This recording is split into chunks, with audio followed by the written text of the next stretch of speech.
మహాశివరాత్రి పర్వదినము రోజున భోళా శంకరుడిని ప్రసన్నం చేసుకోవడానికి భక్తులు ఉపవాసాన్ని పాటిస్తారు. ఆరాధనకు ప్రత్యేక ప్రాముఖ్యత ఉన్నది. ఈశ్వరుడు భక్త సులభుడు కాబట్టి పరమేశ్వరుని పూజించడం వల్ల కోరుకున్న కోరికలు నెరవేరుతాయని విశ్వాసము.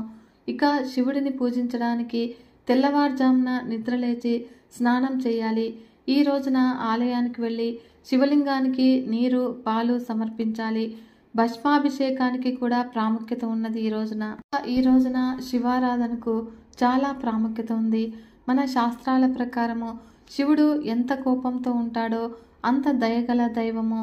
భోళా శంకరుడిని ప్రసన్నం చేసుకోవడానికి భక్తులు ఈ రోజున ఉపవాసాన్ని పాటిస్తారు. ఈ రోజున ఆది దంపతులైన పార్వతీ పరమేశ్వరుల కళ్యాణ కథను చదివినా కూడా పార్వతీ పరమేశ్వరుల అనుగ్రహం కలుగుతుంది. మన ప్రాచీన పురాణ ఇతిహాస ధర్మశాస్త్రాల్లో అన్ని కాలాలకు చెందిన స్త్రీ పురుషులందరికీ కూడా మేలును కలిగించే విశేషములైన అంశాలున్న ఉన్నాయి. వాటిలో పార్వతీ కళ్యాణము ఒకటి. పార్వతీ కళ్యాణ కథను శివమహాపురాణంలోను, వాయు పురాణంలోను, స్కాంద పురాణంలోను వివరంగా వర్ణించబడింది. తర్వాత మహాకవి కాళిదాసు కుమార సంభవం అనే పేరుతో సంస్కృతంలో ఒక మహాకావ్యాన్ని వ్రాసాడు. ఈ పార్వతీ కళ్యాణాన్ని ఎవరైతే భక్తితో చదివినా విన్నా కూడా స్త్రీ పురుషులకు ఎవరికైనా సరే వెంటనే పెళ్లి జరిగి ఆ దంపతులకు గొప్ప సాహసవంతుడైన సుగుణవంతుడైన కొడుకు పుడతాడు. వాళ్ళ ఇంట ఏ విధములైనటువంటి దుష్టగ్రహ దోషాలు కలగవు. శివపార్వతుల వివాహము జగత్ కళ్యాణమే. భక్తి శ్రద్ధలతో వినండి. ఈశ్వరుని పతిగా పొందినటువంటి సతీదేవి అన్యోన్య అనురాగాలతో పరమశివుణ్ణి సేవించసాగింది. సతీదేవి తండ్రి అయినటువంటి దక్షుడు ఒకానొక కాలంలో అహంకారానికి వశమైనాడు. శివదూషణ చేయడానికి వశుడయ్యాడు. ఆ క్రమంలోనే తాను తలపెట్టిన యజ్ఞానికి శివుని పిలవకూడదు అని నిశ్చయించుకున్నాడు. అయితే తన పుత్రికపై కూడా మమకారాన్ని వదిలివేసుకుని శివునికి ఆహ్వానం అందించకుండానే యజ్ఞాన్ని తలపెట్టాడు. సర్వలోకాలు కూడా దక్షయజ్ఞం గురించి మాట్లాడుకుంటూ ఉన్నా కూడా తమకు ఆహ్వానము లేదు అని సతీదేవి ఇస్తూ ఉన్నది. చివరకు యజ్ఞ సమయం దాకా చూసి తన తండ్రినే కదా అని పిలవకపోయినా కూడా పర్వాలేదు అని వెళ్ళి ఆ యజ్ఞ సంభారాన్ని చూసి వస్తాను అని తన పతితో చెప్పింది. అయితే పరమేశ్వరుడు పిలవని పేరంటము తగదు అని ఆది భిక్షువు అయినటువంటి శివుడు చెప్పాడు. కానీ పతి వినక సతీదేవి దక్షయజ్ఞానికి వెళ్ళింది. అక్కడ తన తండ్రి చేసే శివదూషణను వినలేకపోయింది. శివనింద విన్న ఈ శరీరము తనకు అక్కర్లేదు అని ఆ యజ్ఞకుండంలోనే సతీదేవి శరీర త్యాగం చేసింది. అయితే ఈ సంగతి విన్నటువంటి పరమేశ్వరుడు రుద్రుడయ్యాడు. ప్రళయాగ్నిలాగా మారాడు. శివగణము అక్కడికి తరలి వెళ్ళింది. దక్షుని తల తెగింది. అతని అహంకారం కూడా నశించింది. చివరకు దక్షుడు శివశరణము చేరాడు. అపార కృపావత్సలుడైనటువంటి పరమేశ్వరుడు అనుగ్రహంతో మేకతలను దక్షిణునికి అమర్చాడు. ఇక శరీర త్యాగం చేసినటువంటి సతిని భుజాన వేసుకుని ప్రళయకాల రుద్రుడైనటువంటి పరమేశ్వరుడు శివతాండవం చేశాడు. తపోవనాలకు వెళ్ళిపోయాడు. ధ్యాన నిమగ్నుడయ్యాడు. తర్వాత సతీదేవి మేనకా హిమవంతుల ఇంట ముద్దులకే చిన్నారిగా మారింది. గౌరవర్ణంలో ఉండటం చేత ఆమెకు గౌరీ అని పేరు పెట్టారు. ఇక పర్వతరాజు పుత్రిక అయినందున ఆమెను జనులందరూ కూడా పార్వతి అని పిలిచారు. ఇక పార్వతీదేవి శుక్లపక్ష చంద్రునిలాగా దినదిన ప్రవర్ధమానురాలైంది. కాలానుగుణంగా ఆమె యవనవతి అయింది అనే ఉపనామంతో వ్యవహరించబడింది. అయితే చిన్ననాటి నుంచే శివధ్యానంతో తన్మయత్వం చెందేది. పరమేశ్వరుడు సతీదేవి వియోగాన్ని భరించలేక హిమవత్వ పర్వత చర్యలలో తీవ్రమైన తపస్సు చేయడం ప్రారంభించాడు. ఈ విషయాన్ని తెలుసుకుని హిమవంతుడు పరివారంతో పాటుగా తన కుమార్తెను వెంటబెట్టుకుని ఈశ్వరుడు తపస్సు చేసే ప్రదేశానికి వెళ్ళి ఆయనకు పరిచర్యలు చేయమని స్వయంగా తన కుమార్తె అయినటువంటి పార్వతీదేవిని నియమించాడు. ఇక పార్వతీదేవి స్వయంగా భక్తితో పువ్వులు, సమిదలు, దర్భలు ఈశ్వరునకు సమకూర్చి పెడుతూ ఆయన తపస్సుకి భంగం కలగకుండా పరిచర్యలు చేస్తూ ఉన్నది. ఒక పక్కన తారకాసుడు పెడుతున్నటువంటి బాధలను భరించలేక దేవతలందరూ కూడా దేవేంద్రునితో కలిసి బ్రహ్మదేవుని దగ్గరకు వెళ్ళారు. అప్పుడు బ్రహ్మ ప్రత్యక్షమై దీనంగా ఉన్న వాళ్ళని చూశాడు. అప్పుడు దేవతలందరూ కూడా బ్రహ్మను గొప్పగా స్తుతించారు. బ్రహ్మదేవ, సృష్టికి ముందు ఒక్కడివే అయిన నీవు సత్వ రజో తమో గుణాలను మూడింటిని కూడా విభజించి భేద స్వరూపుడవైన నీకు నమస్కారము. నీవు జలములందుంచిన వీర్యము వలన చరాచరాత్మకమైన విశ్వము ఆవిర్భవించింది. అందుచేతనే నిన్ను ప్రపంచమునకు కారణుడవని చెబుతూ ఉన్నారు. నీవే బ్రహ్మ విష్ణు మహేశ్వరులను సృష్టించి సృష్టి స్థితి సంహారములకు కారణుడవయ్యావు. స్త్రీ పురుషులను సృష్టించాలి అనే కోరికతో నీ దేహ భాగాలే తల్లిదండ్రులని చెబుతూ ఉన్నారు. కనుక బ్రహ్మదేవ, నిన్ను నీవే సృష్టించుకున్నావు, నిన్ను నీవే తెలుసుకుంటూ ఉన్నావు, నీలో నీవే లయమవుతూ ఉన్నావు. ఇతరులు ఆపేక్ష నీకు కొంచెం కూడా లేదు. నీవు ద్రవ స్వరూపుడవు, కఠిన స్వరూపుడవు, స్థూలము సూక్ష్మము, కార్యము కారణము, అణువుల్లో అణువుగా మహత్తులకు మహత్తువుగా ఉంటావు. ఓంకారాన్ని కలిగి ఉదాత్తానుదత్త స్వరాలను కలిగి యజ్ఞము పనిగా స్వర్గము ఫలితంగా కలిగిన వేదాలకు నీవే కారణమగుడువుతున్నావు. మోక్షాల స్వరూపమైన నిన్ను ప్రకృతికి సాక్షివైన పరమాత్మము అని చెబుతూ ఉన్నారు. నీవు పితృదేవతలకే తండ్రివి, దేవతలకు దేవుడవు, పరమున కంటే పరమైన వాడవు.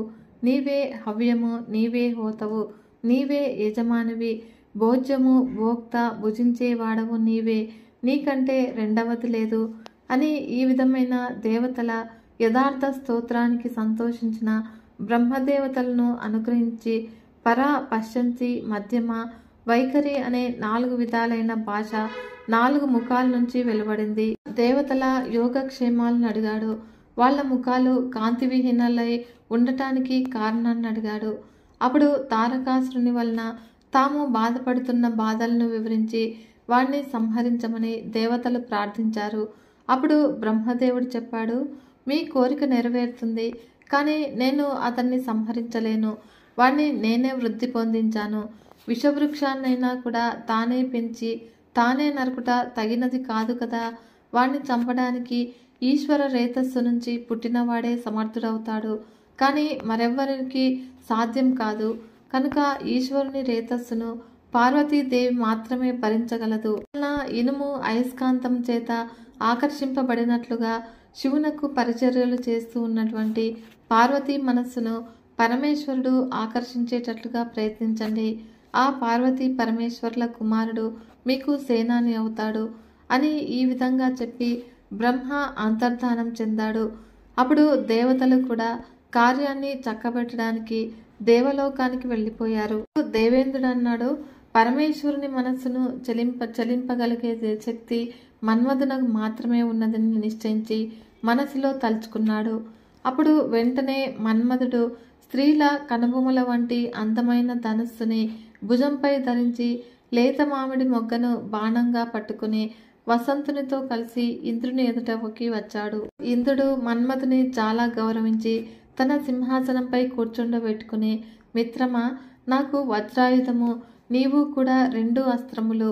వజ్రాయుధము తపశ్శారుల విషయంలో మందమైనది, నీవవే అస్త్రము సర్వకార్యములలోనూ కూడా సమర్థమైనది, కార్యసాధనమైనది. కనుక నీ బలం నాకు తెలుసును. కావున నాతో సమానముడైన నిన్ను దేవకార్య సాధనకై వినియోగిస్తూ ఉన్నాను. ఇందులో ఉన్నటువంటి పరమేశ్వరుని పార్వతీదేవి సేవిస్తూ ఉన్నది. దేవతలను మిక్కిలిగా బాధించే తారకాసురుని చంపగల శక్తి ఈశ్వర రేతస్సు నుంచి పుట్టిన వానికి ఉన్నది. అందువలన ఈశ్వరుని మనస్సును పార్వతీదేవి ఆకర్షించినట్లుగా నీ బాణాన్ని ప్రయోగించు. ఈ పనిలో నీకు వసంతుడు సహాయుడవుతాడు. ఈ పని పార్వతీదేవి వలన కావలసినదే అని అయినప్పటికీ బీజమే అంకురమును కారణమైనప్పటికీ ఉత్పత్తి కంటే ముందు నీరు ప్రధానమవుతున్నది. నీవు ఈ పనికి ప్రధానుడవు. నీ బాణప్రయోగం లేకుండా పరమశివునకు పార్వతీదేవిని చూడాలి అనే ఆసక్తి కలగదు. వలన నీకు కలిగే కీర్తిని గురించి నేను చెప్పనక్కర్లేదు. ఎందుకంటే యాచించే వాళ్ళు దేవతలు, పని 3 లోకాల వాళ్ళది. పని నీ బాణం చేత మాత్రమే సిద్ధిస్తుంది. కాబట్టి నీ పరాక్రమము విచిత్రమైనది. ఈ విధములైన దేవేంద్రుని ఆజ్ఞాపూర్వకములైన మాటలను విని మన్మధుడు తన భార్య అయినటువంటి రతీదేవి స్నేహితుడైన వసంతునితో కలిసి శివుని తపోభూమికి వెళ్ళాడు. వసంతుడు ప్రకృతిని అంతా కూడా ఫలింపచేశాడు. అయినప్పటికీ నందీశ్వరుని ఆజ్ఞ వలన అడవి నిశ్చలమైపోయింది. దేవదారు చెట్టు మొదట అరుగుపైన పులితోలు పరుచుకుని సమాధిలో కూర్చున్నటువంటి మహాశివుని మన్మధుడు చూశాడు. ఈ పరమేశ్వరుడు వీరాసనంలో ధ్యానం చేస్తూ ఉన్నాడు. పాములతో జడలను పైకెత్తి కట్టుకున్నాడు. పాలను చేతిలో ధరించాడు. ప్రాణాయామం చేస్తూ ఉన్నాడు. అంతలో వనదేవతలైన చెలికత్తెలతో పువ్వులు మొదలైన వాటిని పట్టుకుని వస్తూ ఉన్నటువంటి పార్వతీదేవిని మన్మధుడు చూశాడు. ఇక పార్వతీదేవి పరమశివుని దగ్గరకు వచ్చింది. అయితే అదే సమయంలో ఈశ్వరుడు తన తేజస్సును సాక్షాత్కరింపచేసుకుని యోగాన్ని విడిచిపెట్టాడు. ఇక నంది శివునకు నమస్కరించి సేవాభావంతో పార్వతీదేవి వచ్చిన విషయాన్ని చెప్పాడు. పార్వతీదేవి చెలికత్తెలు తాము తెచ్చిన పువ్వులను శివుని పాదాల దగ్గర పెట్టారు. పార్వతీదేవి కూడా తన జడలో ధరించిన పువ్వులు జారుతూ ఉన్నట్లుగా వంగి నమస్కరించింది. అప్పుడు శివుడు ఆమెను పోరులేని ప్రియుని భర్తగా పొందమని ఆశీర్వదించాడు. మన్మధుడు వాళ్ళిద్దరినీ కూడా దగ్గరగా చూశాడు. తాను పూలబాణాన్ని ప్రయోగించడానికి ఇదే తగిన సమయమని నిశ్చయించుకుని తన వింటినారిని సంధించాడు. అప్పుడు పార్వతీదేవి తామర పూసల తావళాన్ని శివుని చేతికిచ్చింది. ఆ దండని అందుకోవడానికి పరమేశ్వరుడు తీసుకోవడానికి సిద్ధపడ్డాడు. అప్పుడే మన్మధుడు బాణాన్ని వింటికి సంధించాడు. అతడు బాణాన్ని ప్రయోగించే లోపలనే శివునిలో కొంచెం ధైర్యం తగ్గి తన 3 కళ్ళతోనూ ఎర్రని పెదవి గల పార్వతీదేవి ముఖాన్ని చూశాడు. పార్వతీదేవి కూడా ఒళ్ళంతా కూడా పులకరించగా సిగ్గుతో ముఖాన్ని అడ్డంగా తిప్పుకున్నది. అంతలో జితేంద్రుడైనటువంటి శివుడు తన మనస్సు చలించడానికి కారణం ఏమిటా అని నలువైపులా కూడా చూశాడు. అప్పుడు ఎడమ కాలుని వంచి బాణాన్ని ప్రయోగించడానికి సిద్ధంగా ఉన్నటువంటి మన్మధుని చూశాడు. వెంటనే శివుని 3వ కంటి నుంచి అగ్ని జ్వాలలు బయటకు వచ్చాయి. ఆ జ్వాలలు దేవతలు వారించే లోపే మన్మధుని దహించి వేశాయి. తన భర్త కాలిపోవడాన్ని చూసి రతీదేవి మూర్ఛపోయింది. తన తపస్సుకు అడ్డుపడినటువంటి పార్వతీదేవి నుంచి దూరంగా వెళ్ళిపోవాలి అని ప్రమదగణాలతో పాటుగా అంతర్ధానం చెందాడు. పార్వతీదేవి తన చెలికత్తెల ఎదుట తనకు అవమానం జరిగింది అని భావించి తన తండ్రి ఇంటికి వెళ్ళిపోయింది. తన కళ్ళ ఎదుటనే మన్మధుడు కాలిపోవడం చూసినటువంటి పార్వతీదేవి శివుని చేత తన కోరిక నెరవేరకపోవడాన్ని తలుచుకుని తన రూపాన్ని తానే నిందించుకున్నది. ప్రియుడు గుర్తించని అందము వ్యర్థమైనది కదా అని నిరాశపడింది. ఇలా ఏ విధమైన దోషం లేని అందమైన శరీరాన్ని పొందడానికి తపస్సు చెయ్యాలి అని నిశ్చయించుకున్నది. శరీరాన్నిచ్చే భర్తను పొందడానికి తపస్సు మాత్రమే సాధనము అని అనుకున్నది పార్వతీదేవి. అయితే తన కూతురు నిశ్చయాన్ని తెలుసుకున్నటువంటి మేనాదేవి ఉమా అని పలికింది. వద్దు అని. అందుచేతనే పార్వతీదేవిని ఉమాదేవి అని పిలుస్తూ ఉన్నారు. అలా తల్లి పువ్వు వలె అతి కోమలమైన నీ శరీరము రాతి వంటి మిక్కిలి కఠినమైన తపస్సును భరించలేదు. స్థిరమైన నిశ్చయం కలిగిన పార్వతీదేవి మనసును మేనక మరలించలేకపోయింది. అప్పుడు పట్టుదల గల మనసును లోతునకు ప్రవహించే నీటిని ఎవరూ కూడా నిరోధించలేరు కదా. నిశ్చల చిత్తురాలైనటువంటి పార్వతీదేవి కోరిక తెలుసుకున్నటువంటి తండ్రి హిమవంతుని తన కోరిక నెరవేరే వరకు తాను తపస్సు చేసుకోవడానికి అనుమతినిమ్మని చెలికత్తెల చేత అడిగించింది. అప్పుడు హిమవంతుడు తన కుమార్తె పట్టుదలకు సంతోషించి ఆమె తపస్సు చేయడానికి అంగీకరిస్తూ ఒక విశాలమైన శిఖరం మీద ఆమె తపస్సు చేయడానికి తగిన ఏర్పాట్లను చేయించాడు. అప్పుడు తపస్సు చేసినటువంటి పార్వతీదేవి తపస్సు చేసినటువంటి శిఖరమే నేడు గౌరీ శిఖరంగా పేరును పొందింది. పార్వతీదేవి తపస్సు ప్రారంభించడానికి ముందు తన అలంకారాలను అన్నింటినీ కూడా విడిచిపెట్టేసింది. సూర్యకాంతి గల నారచీరను కట్టుకున్నది. ఆమె ముఖము తలదువ్వి పువ్వులతో అలంకరించినంత అందంగా ఉంటుందో అదే అందంగా ఉంటుందేది ఆ తపస్వినిగా జడలు కట్టినప్పుడు కూడా అంతే అందంగా ప్రకాశిస్తూ ఉన్నది. పార్వతీదేవి తపో నియమాన్ని అనుసరించి ముంజాత్రాటిని 3 పీటలుగా ధరించింది. దాని చేత ఆమె కటిభాగం అంతా కూడా కందిపోయి ఎర్రగా అయింది. ఆ దేవి పదవులకు లత్తుక పూయుటకు మంచి గంధాన్ని పూసుకోవడానికి ఉపయోగించే చేతులు ఇప్పుడు దర్భలను కోయడానికి జపమాలని తిప్పడానికి ఉపయోగిస్తూ ఉన్నది. శ్రేష్టమైన మెత్తని పక్కపై పడుకునే పార్వతీదేవి తన చేతినే దిండుగా చేసుకుని రాతిపై పడుకుంటూ ఉన్నది. అలా వ్రత నియమంలో ఉన్న గౌరీదేవి తన చేష్టను తీగల ఎందును చంచల దృష్టి ఆడు లేళ్ల ఎందును కూడా మాత్రమే నిలిపి ఉంచింది. ఆ పార్వతీదేవి తన ఆశ్రమంలో ఉన్న చిన్న చెట్లకు నీళ్లు పోస్తూ తన కుమారునకు పాలు పడుతూ ఉన్నట్లుగా ప్రేమను చూపిస్తూ ఉన్నది. నివ్వెర ధ్యానం చేత పార్వతీదేవి లేళ్లను లాలిస్తూ ఉండగా అవి ఆమెపై చనువుతో తిరుగుతూ ఉన్నాయి. స్నానము, హోమము, నారచీర ధారణము, స్తుతిపాఠము కలిగినటువంటి గౌరీదేవిని చూడటానికి ఒక రోజున మునులు వచ్చారు. ధర్మం చేత పెద్దవాళ్ళు విషయంలో వయస్సుని ఎంచరు కదా. పార్వతీదేవి తపోభూమిలో పరస్పర వైరము గల జంతువులు తమ విరోధాన్ని విడిచిపెట్టడం చేతను, చెట్లు కోరిన పండ్లను ఇవ్వడం చేతను, కొత్త పర్ణశాలలలో అగ్నిహోత్రము చేయబడటం చేతను ఆ ప్రదేశమంతా కూడా చాలా పవిత్రమైనది. తాను చేస్తున్నటువంటి తపస్సు వలన ఫలితం సిద్ధించదు అని గ్రహించినటువంటి పార్వతీదేవి తన కోమలమైన శరీరాన్ని లెక్క చేయక కఠినమైన తపస్సుకు సిద్ధపడింది. ఆ దేవి గ్రీష్మకాలంలో 4 దిక్కులలోనూ ఉన్న అగ్నులతో పాటుగా 5వ అగ్నిగా సూర్యుని తేజస్సు చేత వెలుగుతూ పంచాగ్ని తపస్సు చేసింది. ఆ విధంగా తపించబడినటువంటి పార్వతీదేవి అయాచితంగా లభించినటువంటి నీళ్లను, చంద్రకిరణాలను మాత్రమే ఆహారంగా స్వీకరిస్తూ తన తపస్సును చేసింది. పంచాగ్ని మధ్యలో తపించినటువంటి ఆమె శరీరంపై తొలకరి జల్లులు పడడం చేత కొంత ఉపశమనం కలిగింది. మొదటి వర్షపు నీటి బిందువులు ముందుగా ఆమె కనురెప్పలపై పడి పెదవి మీదకు జారి క్రమంగా నాభిలోకి ప్రవేశించింది. క్రమంగా జడివాన కురిసినప్పుడు ఆ పార్వతీదేవి రాతి మీద పడుకోగా ఆమె తపస్సునకు సాక్ష్యముల వలె మెరుపులు మెరిచాయి. పుష్యమాస రాత్రులలో మంచు పడుతూ ఉండగా చల్లని నీటిలో నిలిచినటువంటి చక్రవాక పక్షులను చూస్తూ ఉన్నది. ఎండిపోయి రాలినటువంటి ఆకులను తినట గొప్ప తపస్సు అని చెబుతారు. కానీ ఆ పార్వతి అలా ఎండి రాలిన ఆకులను కూడా తినకుండా తపస్సు చేయడం వలన ఆమెను పురాణమును తెలిసిన వాళ్ళు అపర్ణ అని పిలిచారు. తామరతూడు వలె మృదువైన ఆమె శరీరము ఈ విధంగా ఎండకు ఎండి వానలో తడిసి చలికి వణికి మహామునుల తపస్సులను అతిక్రమించింది. అక్కడికి ఒక రోజున నల్లలేడి చర్మమును మోదుగు దండాన్ని ధరించి నేర్పుతో మాట్లాడగలిగి బ్రహ్మతేజస్సు చేత ప్రకాశిస్తూ మూర్తిభవించిన బ్రహ్మచర్య ఆశ్రమం వలె ఉన్నటువంటి ఒక బ్రహ్మచారి పార్వతీదేవి తపోవనానికి వచ్చాడు.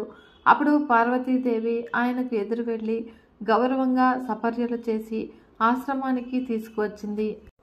చిత్తస్థైర్యం గలవాళ్ళు సమానులైనప్పటికీ కూడా ఇతరులపై అధికమైన గౌరవాన్ని చూపిస్తారు. విధిపూర్వకంగా పార్వతీదేవి చేసినటువంటి పూజా సత్కారాలను పొంది కొంతసేపు మార్గాయాసమును తీర్చుకునే వాని వలె నటించి ఉమాదేవిని ఏ విధమైన మనోవికారము లేకుండా చూస్తూ క్రమ పద్ధతిలో మాట్లాడటానికి పూనుకున్నాడు పరమేశ్వరుడు. హోమాది కర్మలకు సమిధలు, దర్భలు కష్టపడకుండా దొరుకుతూ ఉన్నాయా? ఇక్కడి నీళ్లు నీకు స్నానానికి యోగ్యములై ఉన్నాయా? నీ శక్తిని అనుసరించే తపస్సు చేస్తూ ఉన్నావు కదా. ఎందుకంటే ధర్మ సాధనాల్లో శరీరము మొదటిది కదా. నీవు నీళ్లు పోసి పెంచుతూ ఉన్నటువంటి ఈ తీగల చిగుళ్ళు బాగా పెరుగుతూ ఉన్నాయా? నీ చంచలములైన చూపుల చేత లేళ్ళు తమ జాతి దానవే అని భ్రమతో నీ చుట్టూ కూడా తిరుగుతూ నీ చేతిలోని దర్భలను లాగినప్పుడు నీకు వాటిపై కోపం కలగడం లేదు కదా. ఎందుకంటే తపస్సు చేసే వాళ్లకు కోపం కలగకూడదు పార్వతి. అందము పాపకార్యాన్ని చెయ్యనివ్వదు అనే మాట నీ యందు సత్యమై ఉన్నది. అందుచేతనే మునులందరూ కూడా నిన్నే అనుసరిస్తూ ఉన్నారు. నీ తండ్రి అయినటువంటి హిమవంతుడు నిన్ను కుమార్తెగా పొందడం వలన పవిత్రుడైనట్లుగా మరి ఏ ఇతరములైన వాటి చేత పవిత్రుడు కావడం లేదు. నీవు త్రివర్గాలలో ధర్మాన్ని మాత్రమే అనుసరించడం వలన నేను ధర్మమే త్రివర్గాలలో గొప్పది అని తెలుసుకున్నాను. 7 మాటల చేత స్నేహం ఏర్పడుతుంది అని విద్వాంసులు చెబుతున్నారు. కావున సుందరి, నన్ను పరాయివాణ్ణిగా భావించకు. బ్రాహ్మణులకు సహజమైన స్వభావము చేతను నీతో ఏర్పడిన స్నేహము చేతను గొప్ప సహనం గుణము కల నిన్ను ఒకటి అడగాలనుకుంటున్నాను. రహస్యము కానిదైతే సమాధానం చెప్పు అని. బ్రహ్మైన హిరణ్య గర్భుని వంశంలో పుట్టిన దానవు, 3 లోకాల సౌందర్య రాశిగా పోసి సృష్టించబడిన అందగత్తెవు. ఐశ్వర్య సుఖం కోసము నీవు వెదకనక్కర్లేదు. కొత్త యౌవన వయసులో ఉన్నదానవు. ఇంతకంటే తపస్సుకి ఫలితం ఏమిటో చెప్పు.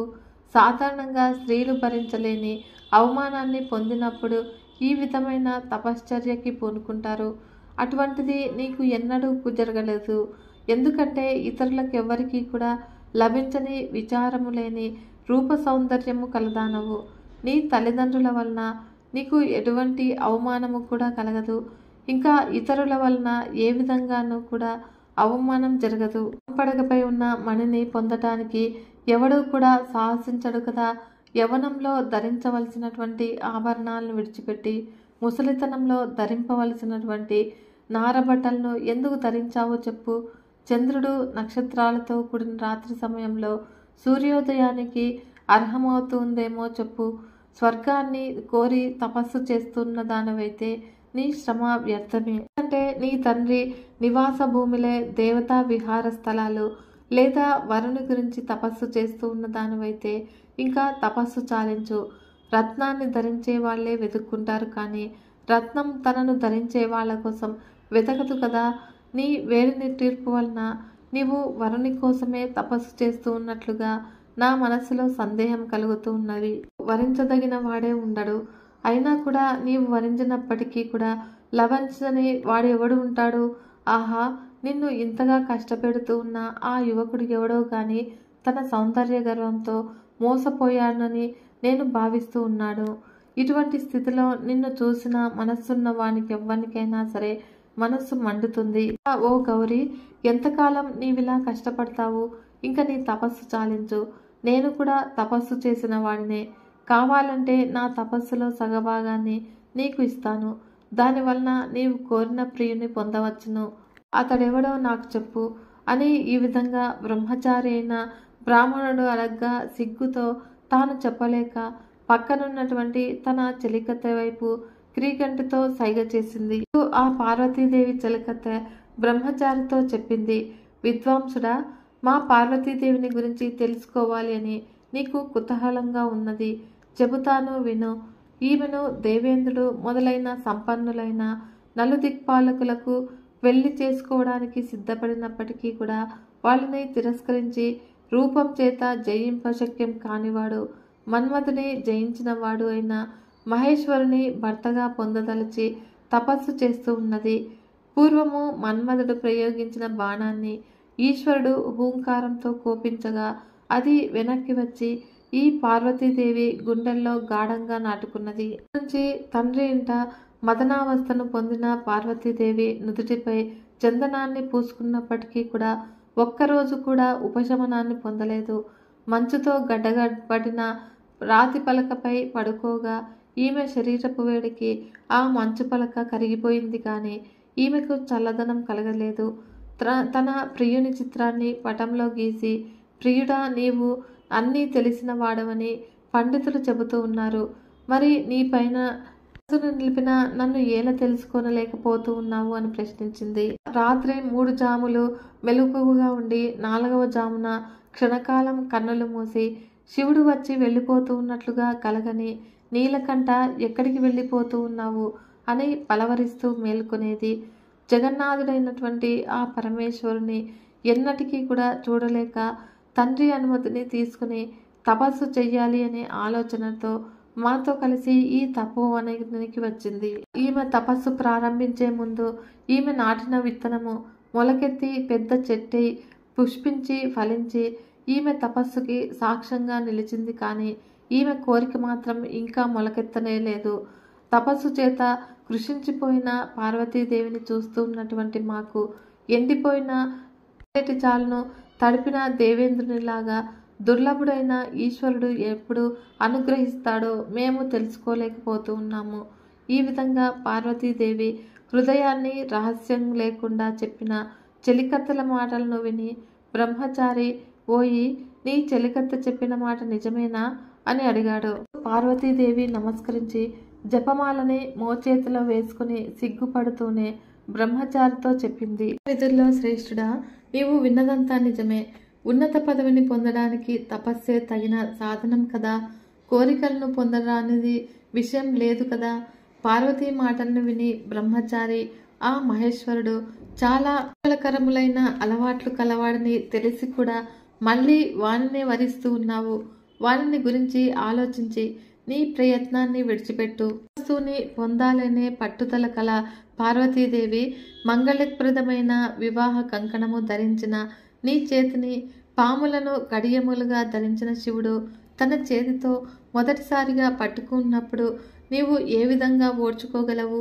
నూతన వధువుగా కలహంస గుర్తులు కలిగిన నీ పట్టు చీర కొంగుని రక్తంతో తడిసిన ఏనుగు చర్మంతో ముడిపెట్టడము తగినదేమో నీవు ఆలోచించు.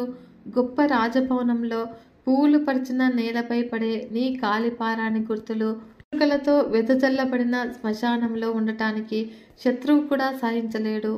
వక్షస్థలాన్ని పొందడం సులభమే కాని అతని వక్షస్థలంపై ఉన్న చితాభస్మము మంచి గంధపు పూత కలిగిన నీ వక్షస్థలానికి అంటుకుంటుంది కనుక పార్వతి, ఇంతకంటే పాలయ్యే విషయము మరొకటి ఉంది.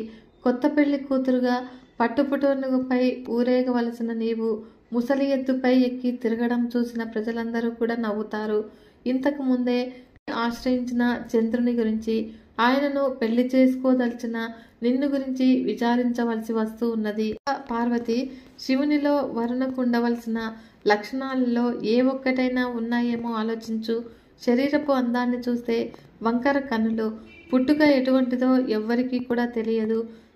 దిగంబర తత్వమే అతని సంపదను తెలియజేస్తూ ఉన్నది.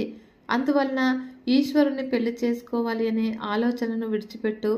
పుణ్య లక్షణురాలమైన నీకు అటువంటి చెడు లక్షణాలు గల ఈశ్వరునకు సంయోగము తగినది కాదు. స్థానంలో ఉన్న మరణశిలకి, యజ్ఞశాలలో ఉన్న స్తంభానికి చేసే వైదిక పూజను చెయ్యరు కదా.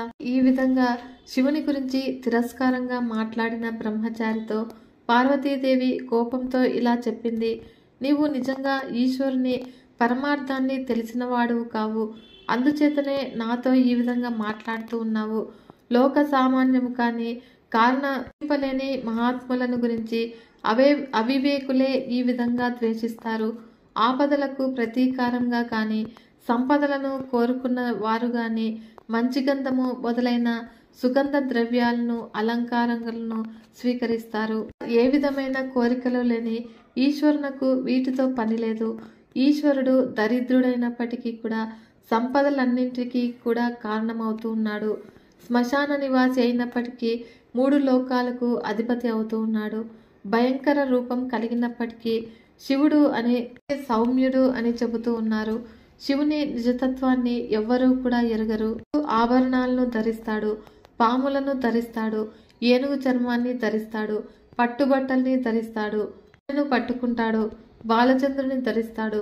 విశ్వమూర్తి అయినటువంటి పరమేశ్వరుడు శరీరము ఇలా ఉంటుంది అని నిర్ధారణ చేయలేనిది. శివుని శరీర స్పర్శ చేత చితాభస్మము పరిశుద్ధిని కలిగిస్తుంది.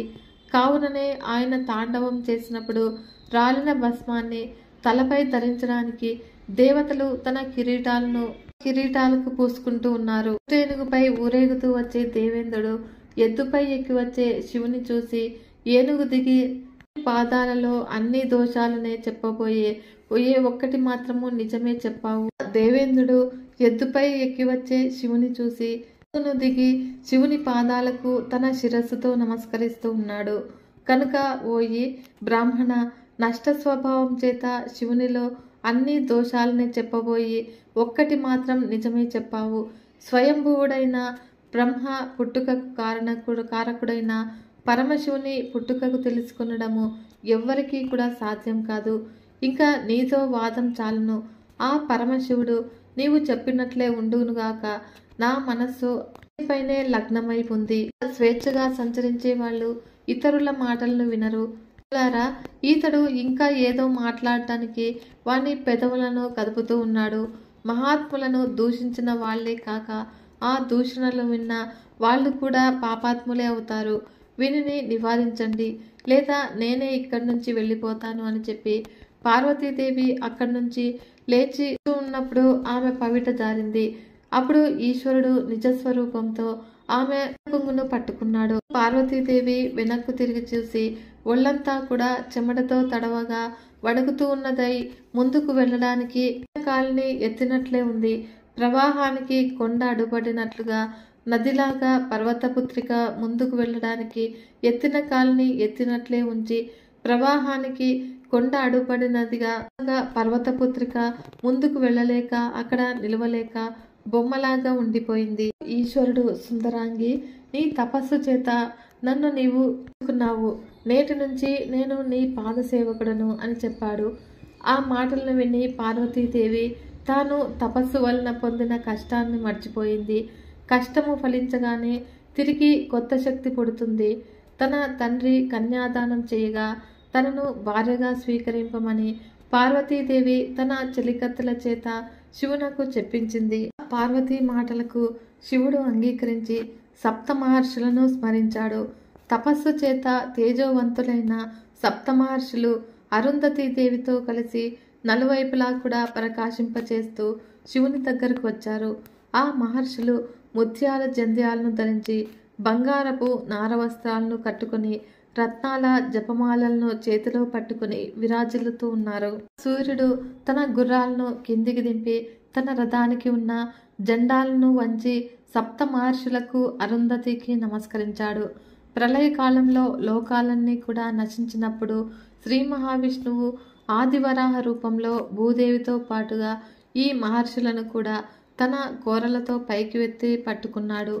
ప్రపంచ కారకుడైన బ్రహ్మ తర్వాత మిగిలిన సృష్టి చేయడం వలన ప్రాచీనులైన కృష్ణ ద్వైపాయనాదులను ఈ మహర్షులను ప్రాచీనులైన బ్రహ్మలని స్తుతించారు. జన్మాంతర ఫలితాలను అనుభవిస్తూ ఉన్నప్పటికీ ఆ మహర్షులు ఇంకా తపస్సును చూస్తూనే ఉన్నారు.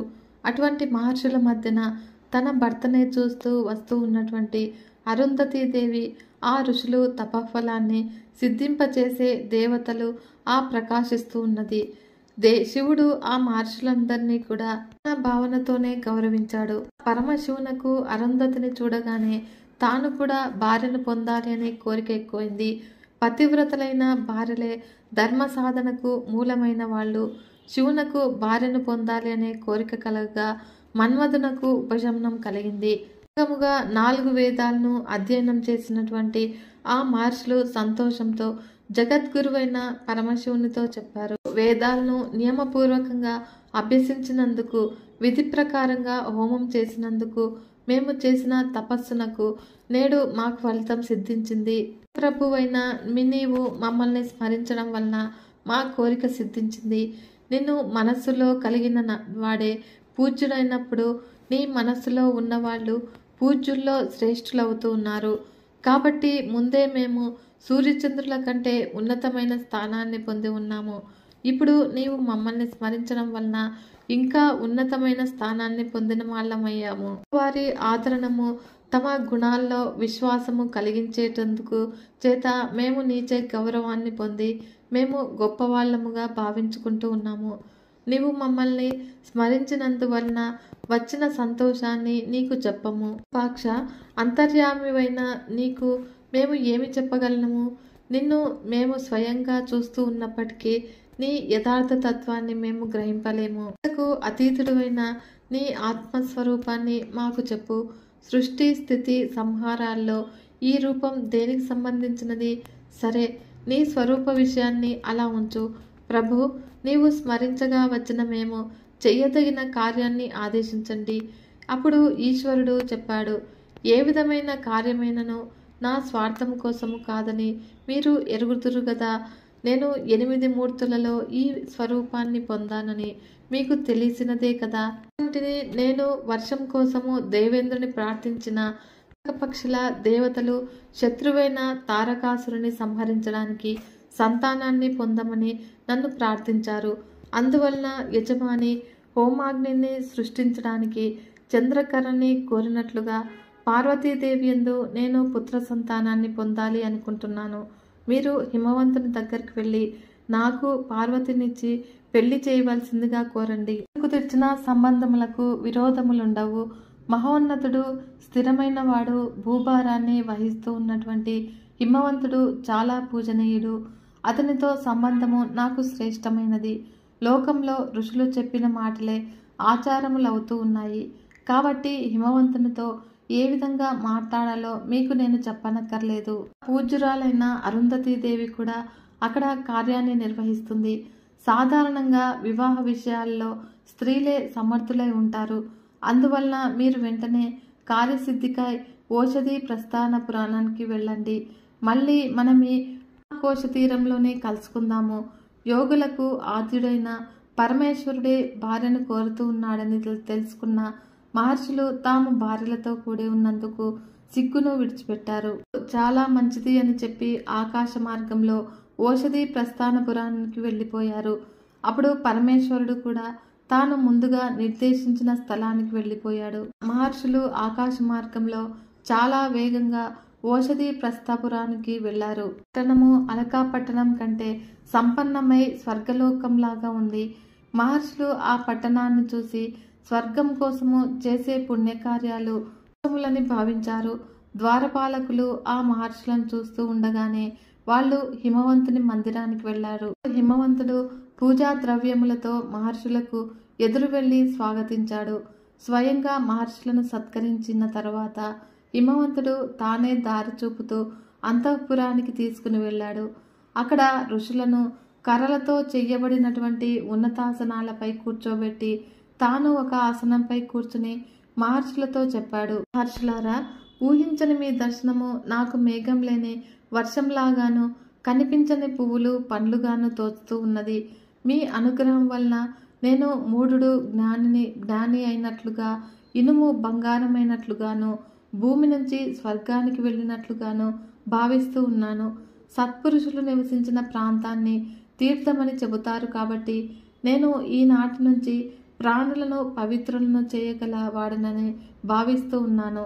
బ్రాహ్మణోత్తములారా, నా శిరస్సుపై గంగ పడటం చేతను పరిశుద్ధములైన మీ పాదజలం చేతను నేను పరిశుద్ధుడనయ్యానని భావిస్తూ ఉన్నాను. ఓ మునులారా, జంగమ స్థావరాత్మకమైన 2 శరీరాలను కలిగినప్పటికీ 2 విధాలుగా నా శరీరం పవిత్రమైనది.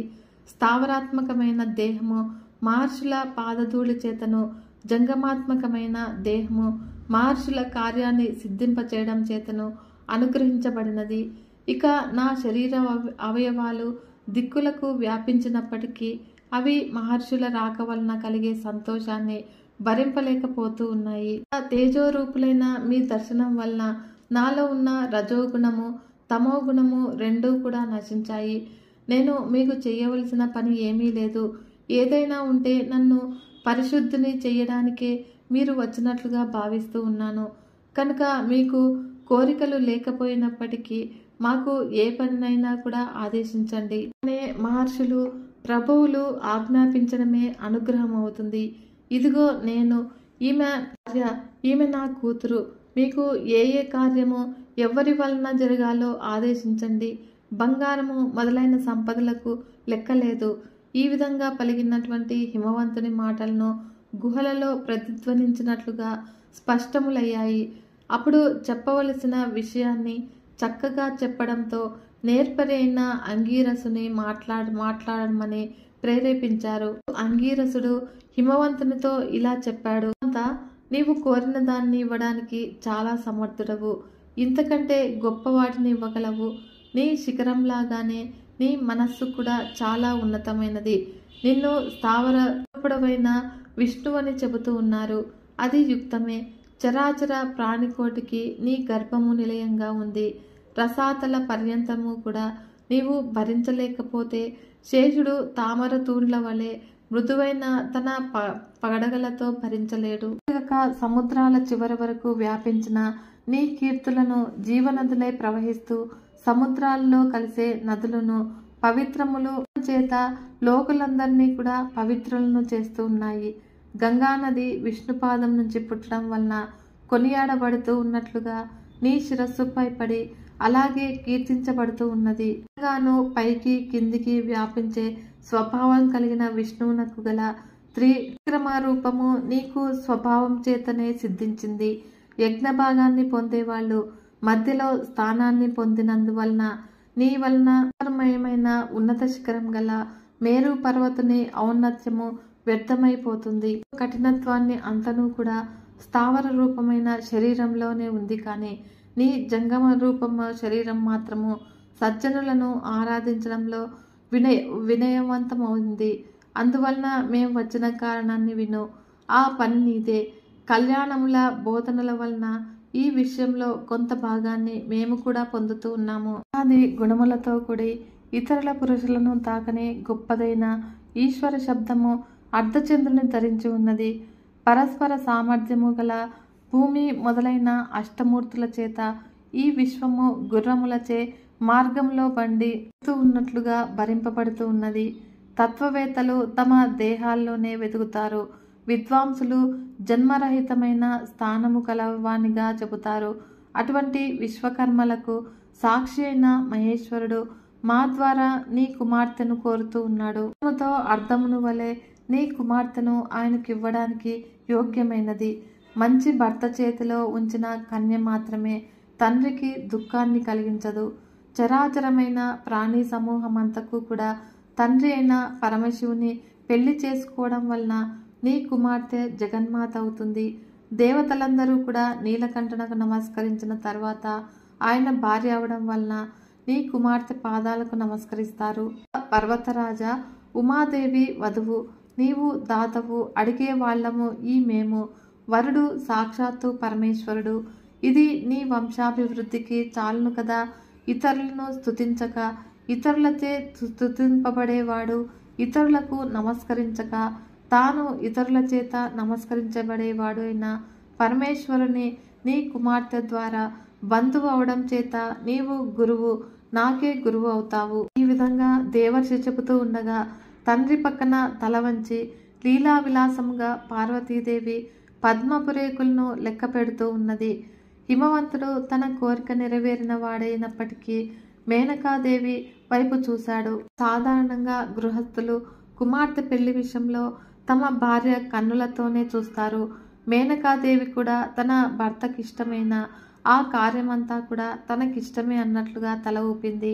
పతివ్రతలు ఏ విషయంలోనైనా కూడా భర్తనే అనుసరిస్తారు కదా. అంగీరసుని మాటలకు ఇదే సమాధానం అన్నట్లుగా శుభముగా అలంకరించుకున్నటువంటి కుమార్తె చేతిని హిమవంతుడు పట్టుకుని, తల్లి రా, ప్రపంచ రూపుడైన శివునకు భిక్షగా నిశ్చయించబడిన దానవయ్యావు. యాచించే వాళ్ళు మునులు. నాకు గృహస్థ ఫలితం సిద్ధించింది. ఈ విధంగా కుమార్తెతో చెప్పి హిమవంతుడు మహర్షులతో ఈ త్రిలోచనుని భార్య మీకు నమస్కరిస్తూ ఉన్నది అని చెప్పాడు. మహర్షులు హిమవంతుని మాటలకు సంతోషించి దేవికి వెంటనే ఫలించే ఆశీర్వచనాలను పలికారు. అరుంధతీదేవి సిగ్గుపడుతూ ఉన్నటువంటి పార్వతీదేవిని తన తొడలపై కూర్చుండబెట్టుకున్నది. కూతురిపైన ఉన్న ప్రేమ చేత మేనాదేవి దుఃఖిస్తూ ఉండగా ఇంతకుముందు వేరొక భార్య లేని పరమేశ్వరునకు నీ కుమార్తె భార్య అవుతున్నదని ఓదార్చింది. హిమవంతుడు మహర్షులను పెళ్లి ముహూర్తం ఎప్పుడు అని అడగ్గా నేటికి 4వ రోజు అని చెప్పారు. వాళ్ళు హిమవంతుని అనుమతిని పొంది తిరిగి పరమశివునకు చెప్పడానికి ఆకాశ మార్గంలో వెళ్ళారు. అక్కడ పరమేశ్వరుడు కూడా పార్వతీదేవిని పొందాలి అనే కుతూహలంతో 4 రోజులు అతి కష్టంగా రోజులు గడిపాడు. 3 రోజుల తర్వాత హిమవంతుడు శుక్లపక్షంలో లగ్నం నుంచి 7వ స్థానంలో చంద్రుడుగా బంధువులతో కలిసి కన్యాదానం చేయడానికి దీక్షను పొందాడు. పార్వతీదేవిపై అభిమానంతో పట్టణంలోని ప్రతి ఇంటిలోనూ కూడా పెళ్లి సంబంధములైన మంగళకరములైన పనులను చేయిస్తూ ఉన్నారు. అంతఃపురము పట్టణము అంతా కూడా ఒకటే అన్నట్లుగా పెళ్లి అలంకరణలు జరిగాయి. మందార పుష్పాలతో రాజమార్గాన్ని అలంకరించారు. పట్టు వస్త్రాలతో నగరమంతా కూడా జెండాలను నిలబెట్టారు. బంగారపు తోరణాలతో అలంకరించారు. ఆ పట్టణము స్వర్ణ శోభని పొందింది. అనేకులు కూతుళ్ళు ఉన్నప్పటికీ కూడా భర్త ఇంటికి వెళ్ళిపోతుందనే బాధతో తల్లిదండ్రులకు ఆమెపై ప్రేమ అధికమైంది. పార్వతీదేవి ఆశీర్వచనాలను పొందుతూ బంధుజనుల ఒడిలోకి చేరింది. ఒకరు అలంకరించిన తర్వాత వేరొకరు, ఈ విధంగా బంధువులందరూ కూడా తమ తమ ఒడిలో కూర్చోబెట్టుకుని అలంకరించారు. ఫల్గుని నక్షత్రంలో చంద్రుడు ఉండగా ప్రాతకాల ముహూర్తంలో పార్వతీదేవిని పెళ్లి కూతురుగా పుణ్యవంతులైన బంధు స్త్రీలు అలంకరించారు. గౌరీదేవిని తెల్లని ఆవపిండితో లేత గరికలను నూరి నలుగు పెట్టి అభ్యంగన స్నానం చేయించారు. తర్వాత స్త్రీలందరూ కూడా పార్వతీదేవిని పెళ్లి కూతురుగా గొప్పగా అలంకరించారు. పార్వతీదేవి ముత్తైదువులకు నమస్కరించగా వాళ్ళు అఖండమైన పతి ప్రేమని పొందుమని దీవించారు. మహాశివుడు కూడా నంది భుజాన్ని ఆలంబనం చేసుకుని శార్దూల చర్మాన్ని కప్పిన ఎద్దుపై ఎక్కి ప్రయాణమయ్యాడు. సప్తమాతృకలు తమ తమ వాహనాలపై శివుని అనుసరించారు. తర్వాత ప్రమదగణాలు శూలాలను ధరించి వాయిద్యాలతో అనుసరించారు. శివునకు సూర్యుడు విశ్వకర్మ ఇచ్చిన గొడుగునిచ్చాడు. తర్వాత మొదటి బ్రహ్మ అయిన చతుర్ముఖుడు శ్రీవత్సలాంఛనుడైన శ్రీ విష్ణువు సాక్షాత్తు ఆ మహాదేవుని సమీపానికి జయశబ్దాలను చేస్తూ వచ్చారు. ఇక ఇంద్రాది లోకపాలకులు శుభలక్షణాలైన వస్త్రాభరణాలను ధరించి వచ్చి శివునకు నమస్కరించారు. అప్పుడు మహాదేవుడు వారిని అందరినీ కూడా యథారీతిగా గౌరవించాడు. వాళ్ళందరికంటే కూడా ముందుగా సప్తమహర్షులు నిలవగా చిరునవ్వుతో శివుడు ఈ వివాహ యజ్ఞానికి మీరు ఆధ్వర్యులుగా ప్రవర్తించండి అని కోరాడు. అలా అందరూ కూడా ఆకాశ మార్గంలో ప్రస్థపురానికి చేరుకున్నారు. హిమవంతుడు దేవతల రాకను తెలుసుకుని ఆనందంతో వస్త్రాలంకారాది సంపదల చేతను ఏనుగులతోనూ సపరివారంగా ఎదురు వెళ్లి సాదరంగా దేవతలందరికీ కూడా స్వాగతం పలికి విడిది గృహానికి తీసుకుని వెళ్ళాడు. అయితే దారిలో ఓషధి ప్రస్థపుర స్త్రీలు తమ పనులను విడిచి మేడలపై నుంచి కుతూహలంతో పరమశివుని చూశారు. అక్కడ శివునకు పట్టు వస్త్రాలను ధరింపచేసి కొత్త వెన్నెలల చేత సముద్రుని వలె పార్వతీదేవి తీసుకుని వెళ్లారు. అప్పుడు హిమవంతుడు పార్వతీదేవిని తీసుకురాగా శివుడు ఆమె చేతిని స్వీకరించాడు. అలా పార్వతీ పరమేశ్వరుల పాణిగ్రహణ సమయంలో ఎదురుగా ఉత్తమమైన కాంతిపుంజము ఆవిర్భవించింది. ఆ ఉమామహేశ్వరుల దాంపత్య శోభ వర్ణింప శక్యం కానిదైంది. ఆ దంపతులు ఎత్తైన అగ్నిజ్వాలల చుట్టూ ప్రదక్షిణ చేశారు. ఇక పురోహితుని మాటని అనుసరించి ఆ దంపతులు 3 సార్లు ఆ అగ్నికి ప్రదక్షిణం చేశారు. వధువైన పార్వతీదేవిని బ్రాహ్మణులు ఆశీర్వదించారు. తల్లి, ఈ అగ్ని మీ వివాహ కర్మకి సాక్షి అయినది. నీ భర్త అయిన శివునితో కలిసి విచారముగా ధర్మాన్ని ఆచరింపు అని ఈ విధంగా పార్వతీ పరమేశ్వర్ల కళ్యాణము ప్రజాపత్యము అనే వివాహ పద్ధతిలో జరిగింది. ఇక భవానీదేవి చెవులను విస్తరించి యాజ్ఞికుల మాటలను శ్రద్ధగా విన్నది. తర్వాత ధ్రువ నక్షత్రాన్ని చూడమని చెప్పగా సిగ్గుతో తల ఎత్తి చూసింది. ఈ విధంగా పురోహితుని చేత నిర్వహించబడినటువంటి పాణిగ్రహణ కార్యమైన తర్వాత దంపతులు మేనా హిమవంతులకు నమస్కరించి తర్వాత పితామహునకు నమస్కరించారు. బ్రహ్మ కళ్యాణి వీరమాతము కమ్మని దీవించాడు. బృహస్పతి పార్వతీ సమేతుడైన శివుని చూసి మనసులో శాంతిని పొందాడు. తర్వాత ఆ దంపతులు చతురస్ర వేదికపై బంగారపు ఆసనాలపై కూర్చుని లోకాచారాన్ని అనుసరించి పరస్పరము తడిసిన అక్షతలను చల్లుకున్నారు. లక్ష్మీదేవి పొడపైన గల పద్మాన్ని గొడుగుగా పట్టుకున్నది. ఇక సరస్వతీదేవి సంస్కృత ప్రాకృత రూపములైన 2 విధములైన భాషలతోనూ స్తుతించింది. దంపతులైన పార్వతీ పరమేశ్వరులకు ముందుగా పార్వతీదేవి మనస్సంకల్పం చేత వినాయకుడు జన్మించాడు. తర్వాత దేవకార్యమైన తారక సంహారము నిమిత్తమై పరమేశ్వరుని రేతస్సు నుంచి మరొక పుత్రుడు జన్మించాడు. అతనికే సుబ్రహ్మణ్య స్వామి అని, కార్తికేయుడు అని, మాతృడు అని, షణ్ముఖుడు అని వివిధములైన పేర్లు ఉన్నాయి. ఈ విధంగా పవిత్రమైన పార్వతీ కళ్యాణాన్ని భక్తితో చదివిన వాళ్ళకి, విన్న వాళ్ళకి అనేక శుభాలు కలుగుతాయి. ఇక పుత్రులు లేని వాళ్ళకి సుగుణవంతులైన పుత్రులు జన్మిస్తారు. పెళ్లి కాని స్త్రీ పురుషులకు అన్యోన్యమైన అనుకూలమైన సహచరులు లభిస్తారు. ఇది నిరాకారుడైనప్పటికీ లోక కళ్యాణం కోసమే సాకారుడై లోకాచారాన్ని అనుసరించి దాంపత్య సుఖాన్ని అనుభవించిన పరమాత్ముని మాయా విలాసము పార్వతీ పరమేశ్వర్ల అనుగ్రహము మనందరిపైన ఉండాలని మనస్ఫూర్తిగా కోరుకుంటున్నాను. ఈ వీడియో కనుక మీకు నచ్చినట్లయితే ఒక చిన్న లైక్ చేసి మన ఛానల్ని ఇంతవరకు సబ్స్క్రైబ్ చేసుకోకుంటే సబ్స్క్రైబ్ చేసుకొని సపోర్ట్ ఇవ్వండి ఫ్రెండ్స్. మరొక మంచి వీడియోతో మీ ముందుకు వస్తాను. అంతవరకు సెలవు. నమస్కారం.